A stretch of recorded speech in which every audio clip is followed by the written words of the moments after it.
Thank you very much for your presence. Um, I'll give Scott the floor and enjoy this session. Scott, when you want, you can start. All right, thanks. Welcome, everybody. My name is Scott Sauber, and today I'm going to be talking to you about the background and background tasks in .NET 6. I have already posted these slides up on my blog, which is just my first and last name, scottsauber.com, and then you can follow me on Twitter as well, just again, my first and last name. All right, so when I made this talk, I had a very specific audience in mind, and that was existing .NET developers who are used to the .NET Core / .NET 5 and .NET 6 ecosystem, and they're in need of running a background task. And what I mean by background task, I'll talk about here in a little bit. So we're going to talk about all these different things. We're going to talk about what are background tasks and jobs, and just level set on what that is real quick. Like what types of problems, like why would you even use a background task or a background job? What are all the options out there? So we'll talk about IHostedService, BackgroundService, Worker Service, Hangfire, and then I'll touch on some cloud options at the end as well. And like with all those options, you might ask yourself like, well, why would I choose one over the other, right? So we'll talk about why you would do that, and then we'll do a deep dive into each of those, and I'll do demos of each one of those all throughout, and then I'll take questions towards the end. So my goal for this is for you to know all the different options that are out there in the .NET ecosystem for running background tasks, and specifically why you would choose one option over another. That's all I want you to get out of this talk. So who am I? I'm the director of engineering at a software consulting company called Lean Techniques. We're based in Des Moines, Iowa, which is kind of in the center of the US, and we're about a 100% software consulting company. I'm also the co-organizer of the Iowa.NET user group. I'm a friend of Redgate, and I blog as well. All right, let's dive right into it. So what problem do background tasks solve exactly? So there's a few different canonical or typical examples. One might be like a cron job. Like let's say every day you want a job to wake up and query your database and ask itself like, hey, what email notifications do I need to send out today, right? So let's say you've got a system where you want to notify somebody within 7 days of their payment being due that, hey, I'm going to send you an email notification when you're within 7 days. Like, so that would be an example of where you might use a background task. And there's tons of other different reasons for having cron jobs. That's just one example. Another reason is you might want to do some CPU intensive work asynchronously. So rather than it being like in the typical request response workflow, like somebody clicks a button, and let's say you need to generate like 10,000 PDFs, right? Like maybe that's a very CPU intensive workload. Instead, you might want to offload that to some sort of background task and just respond to the user and say, hey, we've got your request. We're going to process this and notify you when that has completed. And so that concept is eventual consistency, where you're going to do something asynchronously, and it's not going to be immediately consistent. Where hey, you've already created all those PDFs, or you've updated the database, or something like that. You just eventually will be consistent. And eventually, will perform that operation that the user was trying to do. Another example of where you might want to use background tasks is if you want to retrain your machine learning data sets, because that can also be another intensive operation as well. All right, so let's say you've got a scenario where you want to use some sort of background task. What are the different options out there? As I mentioned, we're going to talk about all 5 of these. We're going to talk about IHostedService, BackgroundService, Worker Service, Hangfire, and the cloud options that are out there. The 5th one, the cloud options, I'm just going to touch on because you might be in a different cloud than the ones I would talk about. So these first 4 are really cloud agnostic, and you can run these in any cloud that you want or on-prem. And then I'll just touch on some cloud options as well, just in case you are in the cloud, just so that you know what those options are. So the analogy I use for this is these options are kind of like baking cookies. So what do I mean by that exactly? So what I mean by that is sometimes when you're baking cookies, you just have the raw ingredients in front of you, right? You don't have a recipe, you don't have really any plan at all, you just have the raw ingredients, and it's up to you to assemble those ingredients how you like. Whereas on the flip side, you could also just, go to the store and buy prepackaged cookies off the shelf, right? So these options really fall in that spectrum of sometimes you have the raw ingredients and then sometimes you're buying prepackaged cookies. And we'll talk about a little bit more about what I mean by that here in a little bit. So the first one we're going to talk about is IHostedService. And so using that cookie analogy, I would say IHostedService is more of a make your own recipe. Like you've got all the raw ingredients sitting out in front of you, and it's up to you to determine how much of which ingredient you want to assemble and what recipe you follow. But the cookie jar is included. And so what I mean by the cookie jar is the way your application is hosted. So like, in cookies, cookies are hosted in a cookie jar, and you put them in a cookie jar to store them. With IHostedService, the cookie jar is included, and I'll talk about what I mean by that here in a second. So what is an IHostedService? So an IHostedService lets you host a background job inside of an ASP.NET Core app, where the ASP.NET Core app is your cookie jar. We'll talk a little bit later about why I'm specifically calling out ASP.NET Core, even though technically you can host IHostedService outside of an ASP.NET Core app. But we'll get to that here in a little bit. So as the name implies, IHostedService is an interface, and it comes with a start async and a stop async method. We'll talk about what those do here in a second. So IHostedService is a raw fundamental building block for a lot of other options, and we'll again look at those here in a little bit. And if you want to register an IHostedService in the DI container, in the Microsoft Extensions dependency injection DI container, you just do services.add-hostedService of T, where T is the class that's implementing that IHostedService interface. All right, so let's go ahead and do a demo here real quick. So before I jump into IHostedService, I just want to give you like an overview of what we'll be going over. So right now, running locally on my machine, I have a Docker container that's got a Redis cache spun up. And so what this logic will do is basically every 5 seconds, it's going to refresh a Redis cache with the data, with some random data. So if I come over here and look at the shared package, and all this code is out on GitHub, so you can go check it out whenever you want. You can see this refresh dashboard cache async method. Basically, I'm just generating some random data here on lines 28 through 33. And then I'm setting that data into a specific cache key and into the Redis cache that's running, the Redis cache server that's running locally.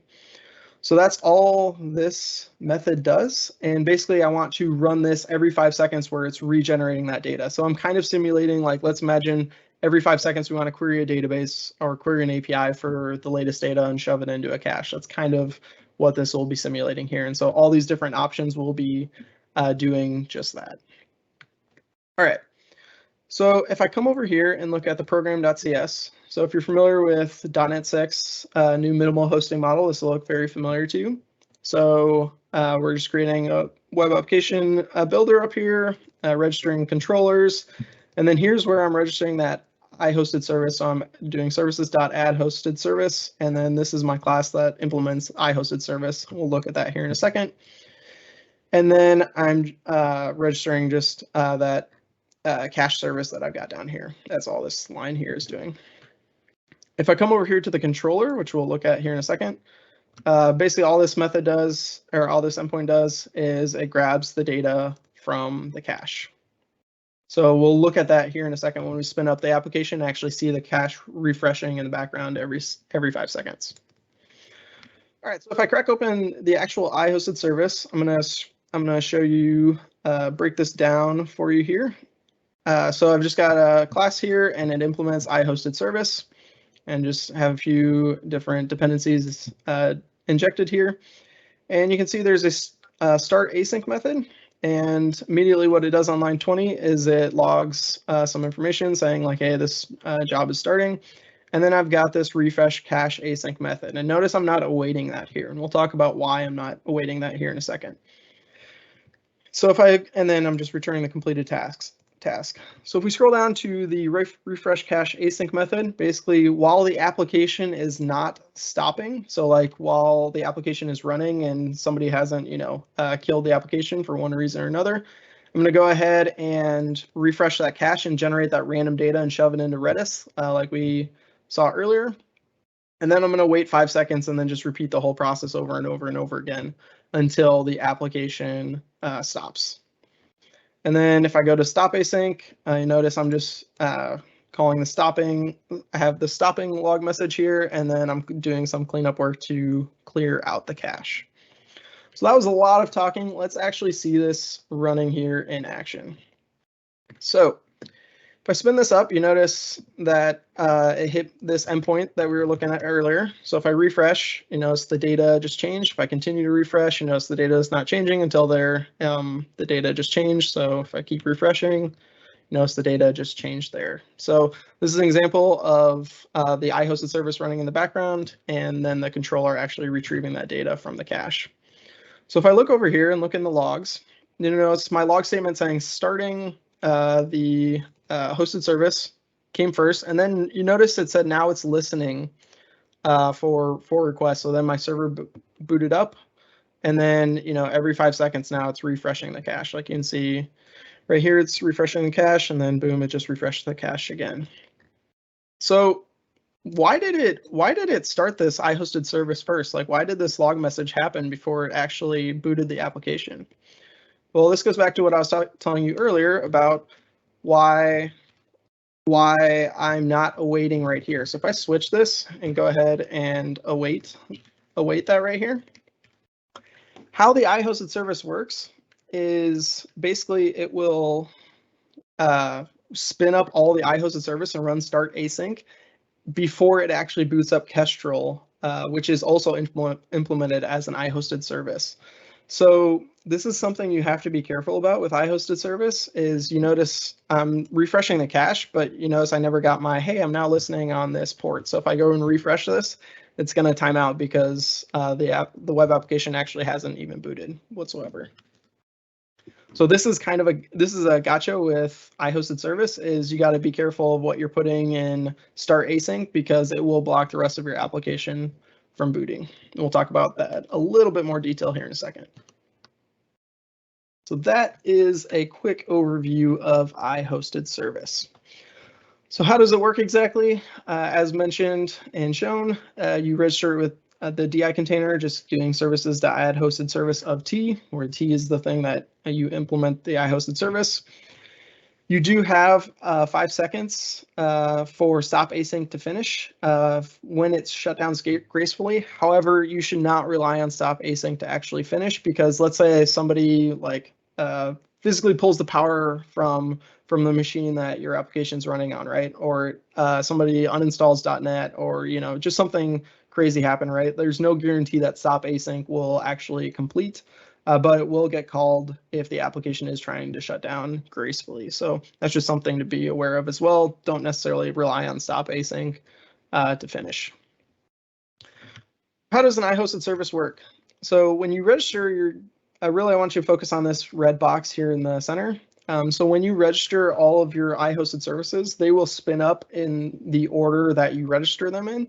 So it will call start async on all of the different IHostedServices and wait for all of those to finish before this final one here on the right-hand side where it actually boots up Kestrel, the web server that runs ASP.NET Core, which is also implemented as an IHostedService. So that's just something you got to be aware of is that we will actually wait for all of those start asyncs to finish before it boots up Kestrel itself.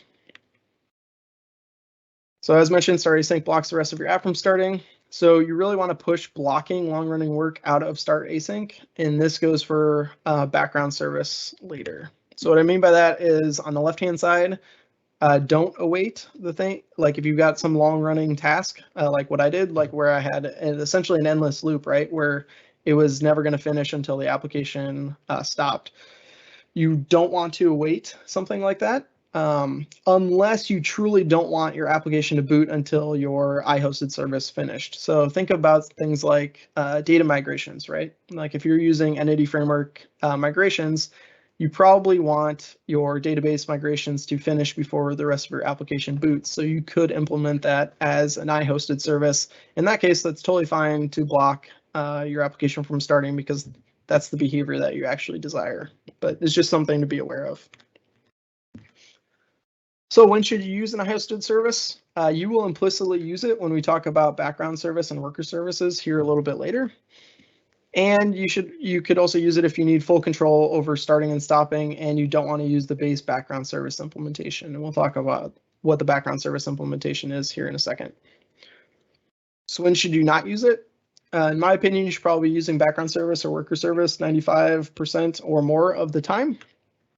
And the other reasons for not using it would be the same as background service, which we're going to talk about right now. All right, so now we're going to talk about background service. So background service, to use the cookie analogy, I would say, whereas IHostedService was just the raw ingredients with no recipe, background service is the ingredients plus you have a recipe to follow. So they kind of give you a path to follow for background service, and the cookie jar is included. So background service lets you host a background task inside of an ASP.NET Core app. Again, using the analogy that ASP.NET Core is your cookie jar.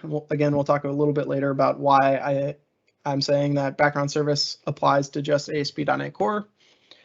Background service is just an abstract class that implements IHostedService, and it exposes an execute async abstract method. Background service handles all the starting and stopping for you, so you don't have that situation where that we just experienced with IHostedService, where your application didn't boot at all because background service handles the starting and stopping for you. Let's go ahead and look at background service here. So I'm going to go ahead and show you the program.cs for background service. You can see here there's a web application create builder, just like we saw. You do the exact same thing where you say .add hosted service, and then you give it your background service class that implements that. And pretty much, again, that's all there is to it. So if I scroll over here and go to the background service, you notice this is the class that implements background service, as you would expect. We're still DIing some dependencies here. And then we have to override this execute async method. So again, I'm just logging some information. Functionally, this is completely 100% equivalent to what you saw earlier, where I'm just logging some information, and then every 5 seconds, I'm trying to refresh a cache and log in error in case any exception happens. And then when the job ends, I'm logging out some information saying, hey, I'm stopping it, and I'm doing some cleanup here as well. So if I go ahead and run the background service here, same behavior as before. I've got this dashboard controller endpoint. As I refresh, you notice the data just switched there. So if I refresh a little bit more, and you notice the data just changed again. So that is really all there is to it with background service. It looks very similar to IHostedService. The only difference is it exposes that execute async method, so it handles the starting and stopping of everything for you, so you can't get in a situation where your application isn't booting at all. Exactly. Again, you register with dependency injection. This can trip people up where they expect it to be like add background service instead of add hosted service. But remember that background service implements IHostedService, so it makes sense that it still is .add hosted service. Again, expose and execute async abstract method, and then you can still override start and stop async. So I forgot to show that as well. So if I want to override start async, I can totally do that if I so choose. So you can still have full control over starting and stopping your application. So let's just dive in real quick to how this works exactly. So we're going to look at the code behind background service.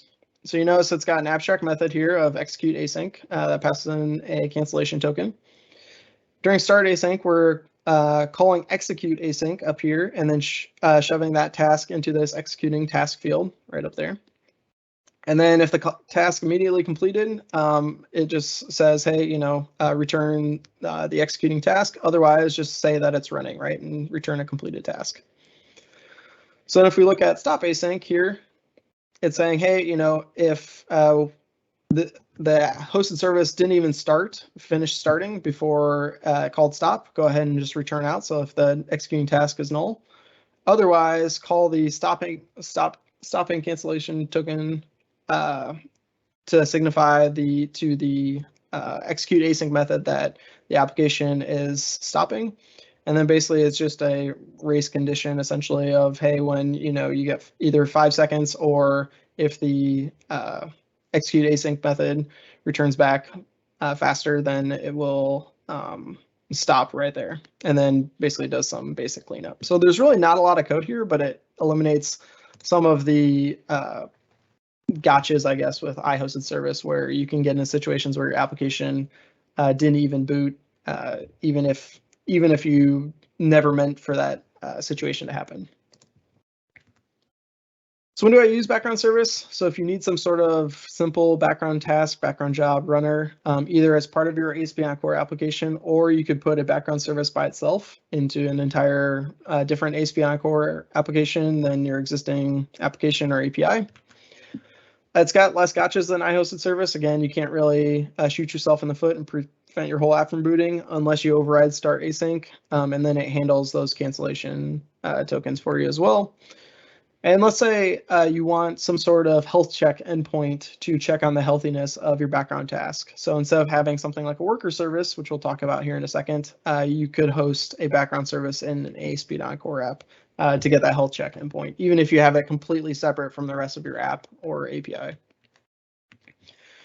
When do you not want to use background service? So if you're putting it with an existing app, maybe it's really convenient to co-locate it with your existing app or API, but sometimes that can cause issues. Like you can get a noisy neighbor situation where maybe the background service is processing a lot of data and eating up all the CPU for your application and not allowing you to serve the normal requests or serve the normal response times that your application is used to. So that's just like an it depends scenario of you've got the convenience of co-location versus the potential noisy neighbor situation. And scaling out can be a problem. So if your code isn't idempotent, meaning if you run the same code over and over and over again, you get the same result. If you either need to change your code to be idempotent so that you can handle multiple instances of the same background service running, or just not allow your application to scale out. So that's something to be aware of. Is obviously if you have multiple instances of the same application running, you'll have multiple instances of the background service running as well. All right, so now we're going to talk about worker service, which is still a follow the recipe, much like background service, but it's really a bring your own cookie jar scenario where there's no host for your worker service to run. We'll talk about what I mean by that here in a second. So what is the worker service? Basically, it's just a fancy .NET console app template. So you can just do .NET new worker-o and then give it the name that you want, and then you can spin up a worker service. You can also do file new project in Visual Studio or Writer, whatever you want to do there. And this allows you to have an iHost, which why is that important? Well, an iHost allows you to have all the goodness of ASP.NET Core, such as configuration, logging, dependency injection, all that good stuff.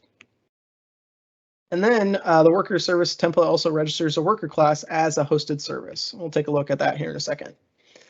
But when I say it doesn't have a cookie jar, what I mean is there's no opinion that it takes on how you host your console app. So you could call your console app from some sort of scheduler, which we'll talk about a few options here in a little bit, or you could host your console app inside of a Windows service, or you could host it inside of systemd as well. It's really up to you on how you want to run your worker service. All right, so let's go ahead and look at the worker service here real quick. So when you do file new project and do a worker service, you're going to get something that looks very similar to this. So you're going to get a host.createDefault builder, which gives you the whole configuration, dependency injection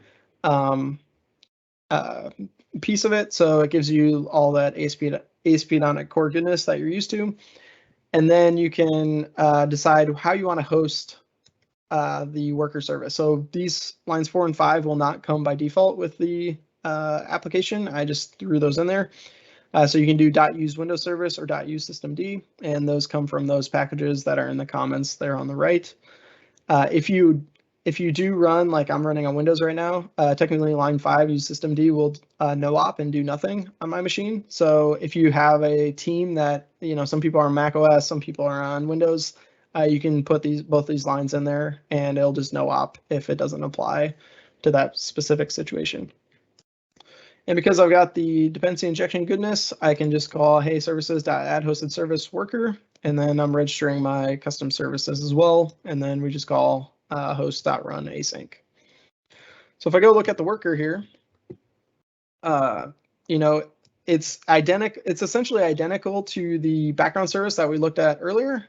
The only difference is this name is just worker, and it doesn't have to be worker. That's just the default that the template creates. You can name it whatever it is that you'd like. But otherwise, the logic here is the exact same. I'm still DIing my dependencies. I've got some logs here, and then every 5 seconds, I'm refreshing the cache. So if I run this, I'll show you. This is running, and you can see here in the console, we got dashboard cache refreshed. And then in 5 seconds later, the dashboard cache refreshed again. So it's the exact same functionality that we had before. And literally the exact same code from the background service perspective, minus we just named this worker. But again, I could name it the exact same as what I had before. The name doesn't really matter. All right, so how does a worker service work exactly? Well, when you create a new worker service, a couple things will come by default. So if you crack open the CS proj, you notice the SDK will now be .worker. So you might be used to like .web on the ASP.NET Core side. It'll just be .worker when you create a worker service. And then you'll have a package reference to Microsoft extensions.hosting that gives you the host builder that we looked at earlier. Those are really the two main pieces that you'll get out of the box. And then lines 11 and 12 here are just showing, again, those two packages for how you want to host it, either in systemd or Windows services. So how do you host Windows services? We kind of talked about it a little bit. One option would be you have some sort of scheduler that calls the console app. So you might have things like Windows scheduled tasks, Kubernetes cron jobs, Azure Logic apps, AWS scheduled tasks, GCP Cloud Scheduler. Like there's just a million schedulers out there that can kick off an executable. So that's one option. Or again, you can use Windows Service or systemd depending on whether you're on Windows or Linux. That's also another option. So again, that's kind of like your cookie jar. And so when I say it doesn't come with a cookie jar, that's what I mean by that. So when do you use worker services? So if you want some sort of out of process way of running your background tasks or background jobs. So rather than like in those examples that I had earlier with IHostedService and BackgroundService, those were in process ways of running background tasks because they were in the same process as the rest of my API. So if you want some sort of out of process way, that would be a reason to run a worker service. So if you prefer hosting your background services outside of a web app too, because hosting background services inside of a web app can be a little goofy because you have things to deal with like app pool recycles, whereas you don't really have that situation if you're calling it from like a Windows scheduled task, for instance. So that would be another reason to use a worker service. As well as if you're coming from a full .NET framework, like .NET Framework 4.8, and you've got an existing Windows service, like this is a natural migration path for you to migrate from that Windows service, from that existing Windows service on an older version of .NET into the latest version of .NET 6. So when do I not use Windows or worker services? So if you prefer deploying web apps, like let's say your team is more capable and more used to deploying web applications and you don't really have a lot of like scheduled tasks or Windows services or any of that kind of stuff, that would be another reason not to use a worker service, is just to stay in that ecosystem that you're used to in deploying web apps. Or if you want to co-locate with an existing web app or API, that would be another reason not to use worker service. And as mentioned earlier, another reason would be is if you wanted a health check endpoint. So on your API, if you wanted to have some sort of health check endpoint that you could ping and see what the healthy status of your background services, that would be a reason not to use a worker service, because that would be more of a thing for a background service. So the reason why I have said, IHostedService and background service are more of an ASP.NET Core thing is because, if you're hosting a background service outside of ASP.NET Core, usually that name should be like a worker service. So if somebody says they have a background service, they probably mean that they've got it inside of ASP.NET Core. Otherwise, they should use the term worker service, even though under the hood, everything's using IHostedService under the hood. So technically, like from a logic standpoint, they're equivalent to each other. It's just really about how you host them. All right. So now we're going to talk about Hangfire, and I would say this is more like buying prepackaged cookies. So you don't have your ingredients or your recipe to follow. You're just buying those cookies off the shelf from the grocery store and then taking them home. What is Hangfire? So it is a full feature library for running jobs in ASP.NET Core. It's free for commercial use, but if you want support, you'll have to pay ranging from $500 to $4,500 a year, which is pretty cheap in my opinion. Those options also come with some additional features. So if you need those additional features, that might be also a reason to purchase. It comes with a dashboard for monitoring your job status and gives you like the history and all that good stuff. And we'll take a look at that here in a second. It supports both running cron jobs and the ad hoc running of jobs as well. It allows for continuation. So let's say you need job 1 to succeed, and then job 2 to pick up, and then job 3, and then job 4. Hangfire allows you to run those in that exact sequence if you so desire. It's got automatic retries along with a dead letter queue. So if things fail a certain amount of times, it'll throw it in the dead letter queue. And then it supports concurrency limiting. So when we talked earlier about if your application scales out, you'll have multiple background services running. Hangfire will take care of that problem for you, so that way you don't have that situation if your code doesn't handle that situation gracefully.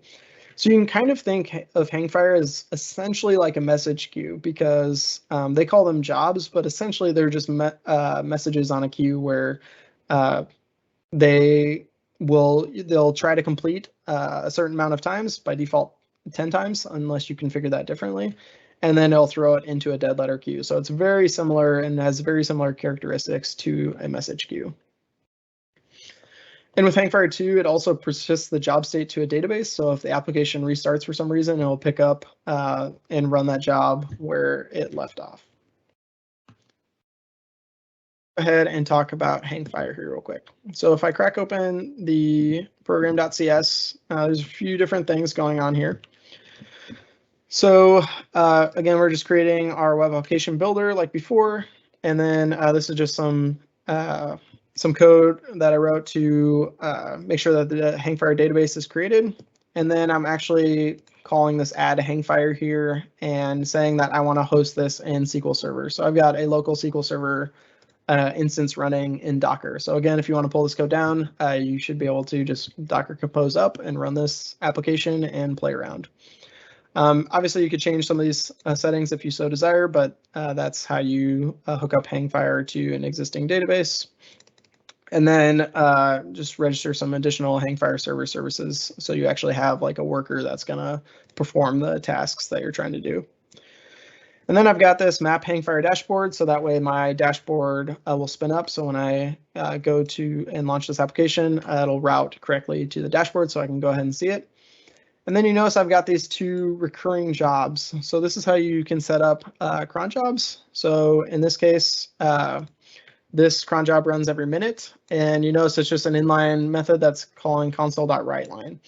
So by default with Hangfire, if you don't give it a name, give the job a name, it will just use the method name as the name of the job. Whereas this one down here, I've actually got a method over here that's got the display name I want it to use. So I've just got custom job name. And this one is just waiting 5 seconds and then doing a console writeLine. So I've got 2 cron jobs set up here. I'm going to go ahead and run the application over here. And this is the Hangfire dashboard. So I'll give you a real-time graph of kind of what's going on. I can come over here to this recurring jobs tab, and you notice here's my 2 cron jobs that I set up to run every single minute. This one's just that console writeLine one. That's just an anonymous method. And then this is the custom job name method that I gave it. So if I can come over here and select these 2 jobs and then say trigger now, and that'll kick both those off to run immediately. So you notice my console write line 1 finished in a few seconds. And then if I refresh, the custom job name took about 5 seconds for it to finish, which makes sense because we waited 5 seconds. So you can see lots of different stuff here in Hangfire and get like a real-time view of what's happening inside of your system.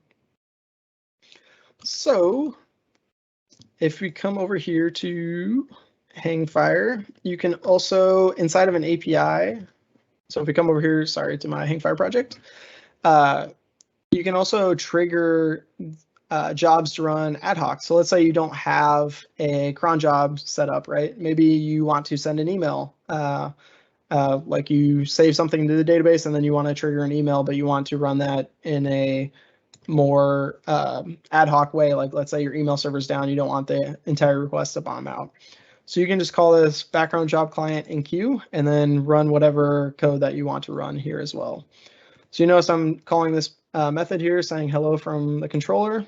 And then in the job display name, I'm actually saying triggered from controller with, and then the curly 0 is taking the parameter that is in this method here. So it's kind of like a string.format. So this will say triggered from controller with dash hello from the controller. And then this is just waiting 5 seconds and then calling console write line. So if I go ahead and call that endpoint here and come back over here, you notice this processing says triggered from controller with hello from the controller. And then after 5 seconds, it completed successfully. Let's say there's an error, right? Like let's say I'm just going to throw an exception here. What's going to happen when I go ahead and try and trigger this endpoint again? So it's going to throw an exception and immediately kill the job, right? So if I click that, you notice in this retries tab, suddenly that job showed up saying, hey, retry attempt 1 of 10 with an exception, system.exception was thrown. You can dive in here and get a little bit more detail as well and get a full stack trace. So I can see, okay, I'm on attempt 1 of 10 and it's going to retry in a few seconds. I'm just going to kick that off immediately. You know, it said, hey, attempt 2 of 10. It's going to kick off in a few seconds again, it said. And now I've got this exponential backoff going on where by default, Hangfire will have an exponential backoff where every single time I try this job and it fails, it'll keep backing it off. So let's say your database is down, for instance, like you don't want to keep retrying every second. You want to give it some time to recover. So if I keep refreshing this here, notice now I'm at 23 minutes and attempt 7 of 10, 43 minutes, attempt 8 of 10. In an hour, 9 of 10, and then in 2 hours, I'm on attempt 10 of 10, and then you notice now I was on the last attempt, and so it just throws into this dead letter queue, this failed jobs here, where I can come in here and requeue it if I want, or I can just delete it out in case that was like a poison pill message or something like that.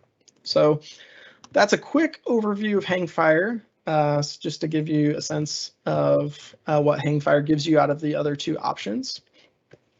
So how Hangfire works is it takes the method call and all those arguments that you pass to that, where I had the like parentheses, arrow, and said what method I was trying to call. It takes all of that data and serializes it and creates a background job based on that data, and then saves that data, like the method call with the arguments, to that persistent storage, and then starts the background job if it's going to start immediately, or if you've set it to start like in an hour or whatever, it'll wait for an hour before it starts that background job.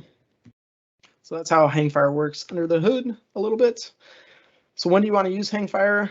So let's say you want to host jobs in ASP.NET Core. That would be a reason to use Hangfire. If you need some of those features that Hangfire offers you and you don't want to write that plumbing code yourself, and you're okay relying on a third-party library because Hangfire is a third-party, whereas the other three options with IHostedService, BackgroundService, and Worker Service were all baked into the framework.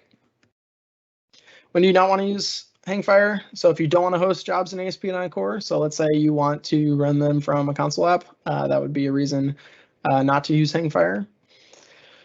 If you just have basic needs and don't need Hangfire's features, that would be another reason, or you don't want to rely on a third-party library, or if you want more control over what happens. So those would also be reasons not to use Hangfire as well. So I mentioned I was going to touch on the cloud options. So depending on what cloud you're on, there's lots of different options. Like you can trigger an Azure function based on lots of different conditions. You can use Azure Web Jobs as well. If you're in AWS, you can trigger AWS Lambdas based on tons of different events happening or on a schedule or what have you. If you're in GCP, you can use GCP Cloud Scheduler with Cloud Functions as well. But again, I didn't want to cover these because I didn't want to be cloud specific, just in case you're not in one of the clouds that I would cover. But I thought I'd mention if you want more of a cloud native solution, you can use one of those options as well. So what I hope you got from this is I hope you got some awareness to all the different options available to you and just more information for you to make the best decision for your team, what makes sense for your company. So I've listed also some resources here. Again, these slides are posted on my blog, which is just scottsauber.com, and I'll tweet them out afterwards as well. The first link there is just some official Microsoft documentation. The second link is the official Hangfire documentation. The third link is a Pluralsight by Steve Gordon, where he goes into a lot more detail. I think it's like a 2 or 3 hour course. So you can cover a lot more detail than I could cover in 40 minutes. So if you're interested in learning more and you've got a Pluralsight membership, you can go ahead and check that out. And then I also left this slide deck intentionally detailed. That way you can go use this slide deck as a reference. So you don't have to go watch a video or anything like that. You can just cruise through the slides and kind of get the sense of what it was that I was saying. So with that, any questions anybody has?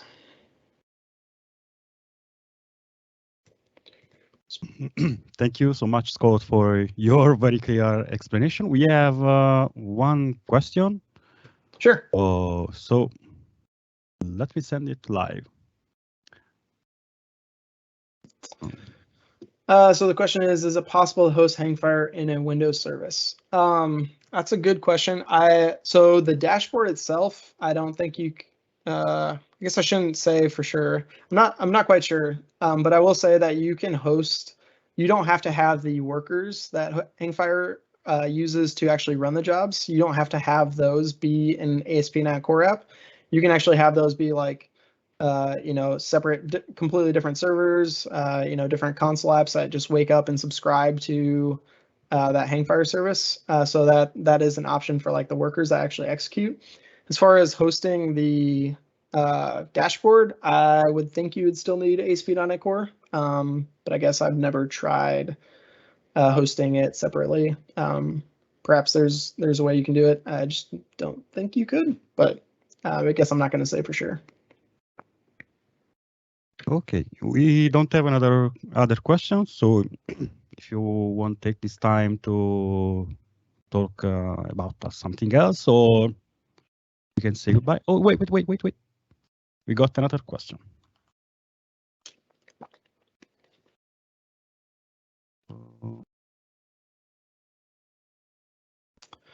All right. What about a background task with multiple tasks inside? Is it better group everything in one single service or separate into multiple, e.g. worker service? That's going to depend. So I would say I would probably separate, if you have completely like unrelated tasks, I would probably separate those out into separate background services at a minimum. But of course, and then you could still host it in an ASP.NET Core app, for instance, if that makes sense for you and you're willing to accept the trade-offs of that we talked about earlier. As far if you wanted to separate, if they were completely unrelated and you wanted those in completely separate worker services, you just have to accept the trade-off there of like, yeah, it's all separated, but you got to handle like multiple different deployments and all the different trade-offs that come when you've got like more of a microservice architecture. So really that's just kind of it depends, I would say. I would say I definitely separate things into separate background services if they're unrelated at a minimum, unless I need to coordinate like this has to happen and then that has to happen and then this has to happen, like has to be very sequential in that way. That would be a reason maybe to keep it in the same background service. Unfortunately, it depends like anything. And it's possible to host Hangfire in a Blazor server. Ooh, that's a good question. So I would think there shouldn't be any issues doing that. So if you've got an ASP.NET Core Blazor server app, you should be able to, just plug in, like register those services in DI, and then plug in the middleware that was like app.map Hangfire, and you should be able to hit the Hangfire dashboard. And with Hangfire 2, you can configure like authorization policies. So you can say like, hey, only admins or whatever the case may be can see this dashboard. So you can lock down that dashboard so not any user can see it. Cool. Okay, Any Scott. other questions? Another one. Wait. Okay. There is a little delay between us and the attendee. No worries. What about using Quartz.net? What are the main differences between it and Hangfire? Yep, that's a good question. So Quartz.net is another scheduling package as well. So if you're interested in that, you can check that out. I think it's been a while since I've used Quartz, but my understanding was Quartz didn't have a dashboard and things like that. So that would be one difference is Hangfire gets you the dashboard. That certainly could have changed. I haven't used Quartz in a long time. But I would say that that's the biggest difference I would see, or at least my experience with Quartz is Quartz didn't come with a dashboard last I knew, but I like the name, by the way, Cookie Enjoyer. A great name. Yep. Just some seconds to wait if they ask something else. Nothing. So I think we can close here the session. Thank you so much, Scott. All right. Thanks, everybody.